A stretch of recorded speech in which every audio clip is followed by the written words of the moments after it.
Hi guys, and welcome to another edition of Zupo's SEO Talking Tea. Today's conversation is what is a link exchange and what is its implications for SEO. The reason why this is important is because link exchange is something that's kind of an old school SEO thing, but it's still somewhat talked about today. And I think there's a lot of understanding, but also misconceptions about it. So I want to go into that today. But before we begin, this is Zupo's SEO Talk and Tea. I want to introduce the tea we have today. Today we have a pu'er tea that was gifted to me by my grandmother. It's a pu'er tea that I tend to drink. Probably it's the second most I drink of all my teas, and so this kind of pu'er tea, I cannot tell you why it tastes any different. I think there is a difference from the other pu'er tea that I have on this channel, but I'm just not skilled enough to talk about that. So, so therefore, I'm just gonna have to trust me that is a different type of tea. But let's go ahead and jump on into the SEO. So what is a link exchange? Let's talk about that first. What a link exchange is pretty simple. It just means like what it sounds like. It's like you're working with a website to give them a link and they'll give you a link back. The reason why this is a important conversation is because back in the day, the beginning of SEO, a lot of websites would do this. They'd say, "Hey, let's help each other out. You link to my site, I link to your website," and then this became quite rampant, where people were just doing a lot of these link exchanges, and then Google started being able to understand this, and they started actually like cracking down on people doing link exchanges because they found that it was not always the most honoring the spirit of the search engine. Links are supposed to be endorsements. You only supposed to drive links to pages you actually like. But link exchanges are kind of seen as non-authentic. You're just trying to exchange links because you're trying to drive up your search rankings. So that's seen as inorganic. So link exchanges pretty much are not very recommended. They're actually pretty much against Google's guidelines. But something that is pretty interesting about link exchanges is that there's a kind of a nuance to it, and I don't mean that like you're trying to cheat the system. I'm just talking about the reality.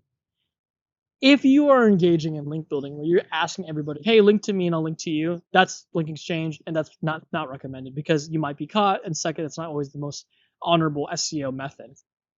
But second, the most important thing I want to talk about is link exchange doesn't mean though that if you link to someone that they cannot link back to you.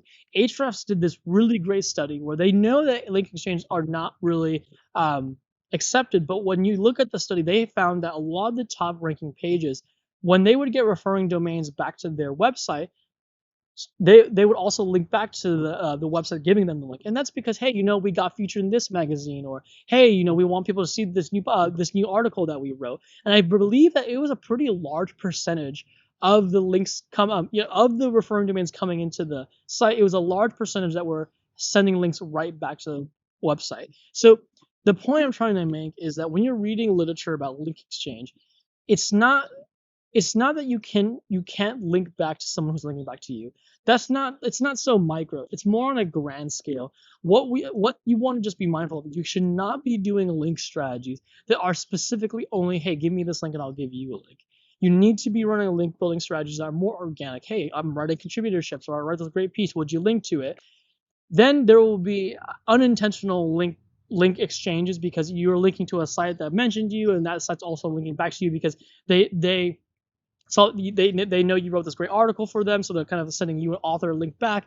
There's a lot of that happens, and that's okay. So the point of the video I'm trying to make is, when you're doing link building, don't shoot yourself in the foot and tell like a website, "Hey, I'm gonna write for you guys, and then please send an author link back," but then on your site you never link to that piece. That's okay. It's just you can't have your link building look like you are only doing link exchanges. If unintentionally, as a side effect, that you're doing amazing link building and you're kind of wanting to link to those assets that link back to you, that's okay, right? So again, I know that I'm kind of talking in a vague conceptual sense, but that's kind of what I want you to know. Don't handicap yourself by thinking you can't have a link back to sites you're linking to. And then second, I think what I want, it's very worth it. Go look at the Ahrefs study. I'll link it in the YouTube description so that you can go look at it. That link exchange kind of study will show you kind of the realities of what they found. And if you are someone who's worried about link exchanges, it will help kind of set your mind frame straight on what you can do and can't do. But again, in summary, just don't engage in link exchange schemes. And if you're doing good link building, you unintentionally might create some patterns that look like links exchanges. But if you're not doing that, don't worry. It's just an unintended consequence. It's very normal for a lot of websites, so you don't have to worry too much about it.